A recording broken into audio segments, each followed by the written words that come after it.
Hello students, good morning. सभी students का Bansal maths class में स्वागत है।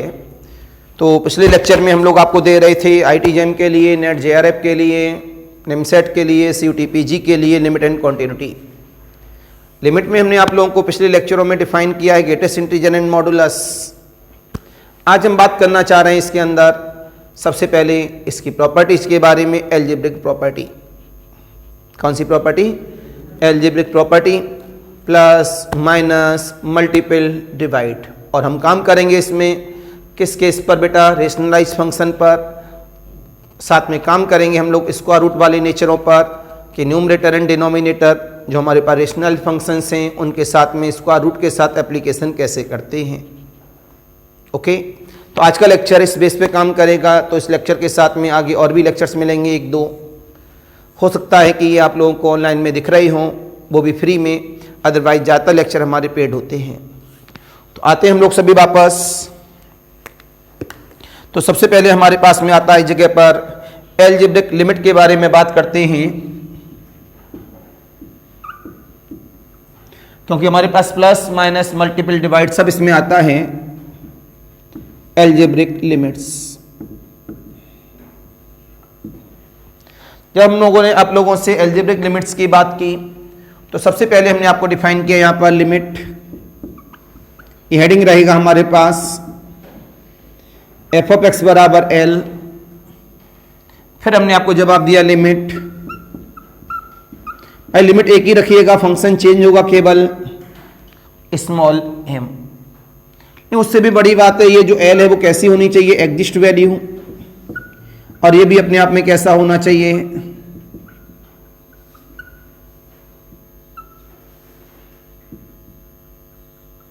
राइट।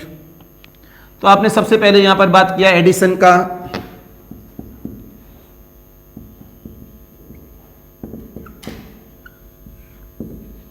फिर बात किया आप लोगों ने सब्ट्रैक्शन का।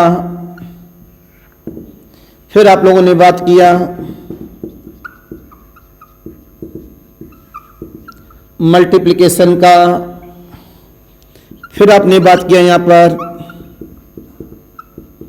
डिवीजन का। हमने कहा limit x tends to a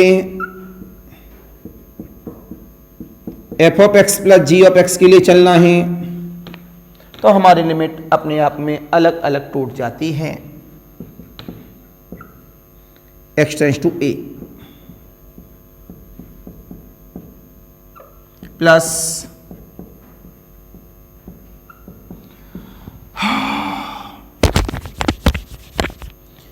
subtraction. इतना दर्द कर रहा है बॉडी आज, मजा आ गया। लेकिन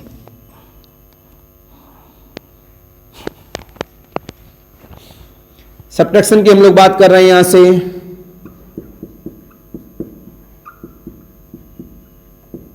तो क्या आ जाएगा हमारे पास?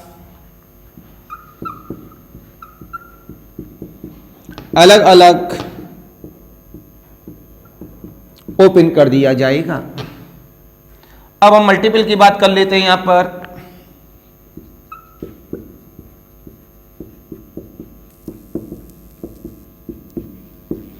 तो क्या काम करता है यहां पर?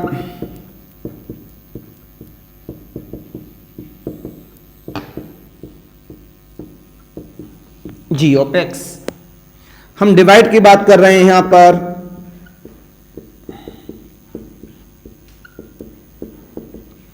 अलग अलग ओपन कर दिया जाता है, लेकिन एक कंडीशन बन जाती है इसके अंदर।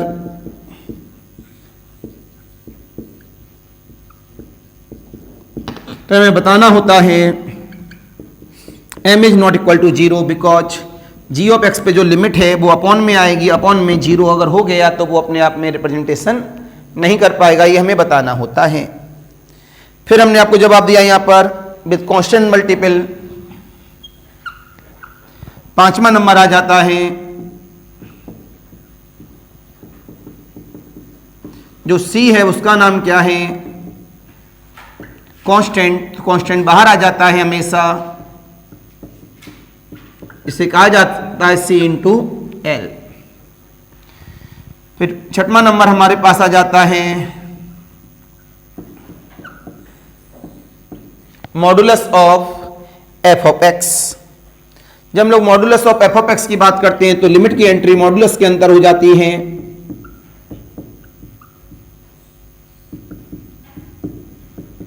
तो इसे कहा जाता है मॉड ऑफ एल। इसी वजह से वहां पर हम लोग आप लोगों से कहते हैं कि नेगेटिव वैल्यू हमारे पास साइलेंट हो जाती है।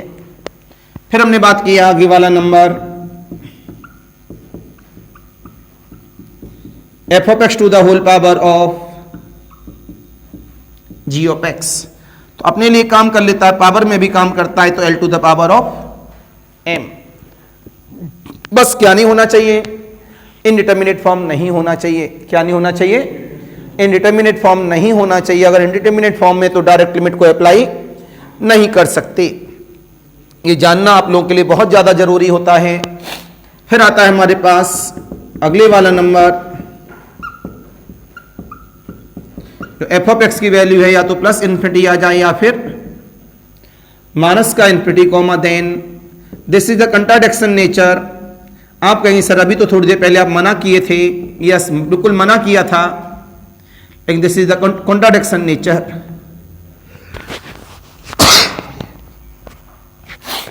This is the contradiction nature, जो अपनी लिमिट की डेफिनेशन को एक सेंस के बेस पर फेल्ड करता है, लेकिन ये कॉन्ट्राडिक्शन नेचर एप्लीकेशन में भी मदद करता है। तो प्लीज सभी बच्चे इसे नोट करें। आप बहुत इंपॉर्टेंट स्टोरी है, आपके लिए बहुत काम आती है, ये ध्यान रखना बहुत ज्यादा जरूरी है।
नेक्स्ट,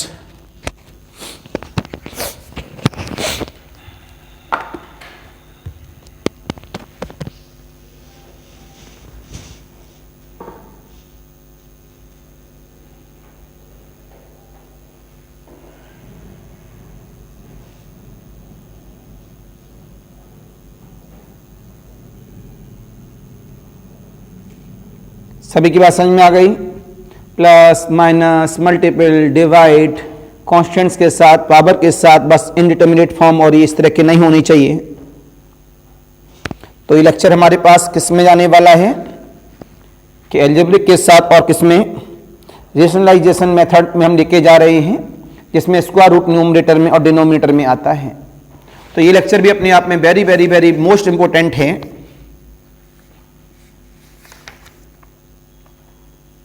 तो आप देख रहे हैं हेडिंग के साथ चल रहे हैं हम लोग।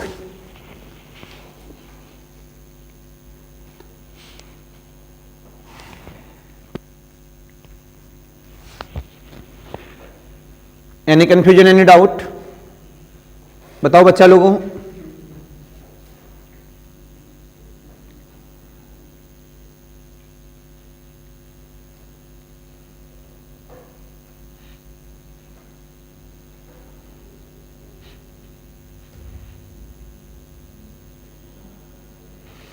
हमने अब जवाब दिया आप लोगों को। इसमें दो पार्ट बनाए हैं हमने लेक्चर्स के साथ। रेशनलाइज वाला मेथड वो अभी आएगा। अभी अलजेब्रिक की हमने सारी थ्योरी आपके सामने दे दी है।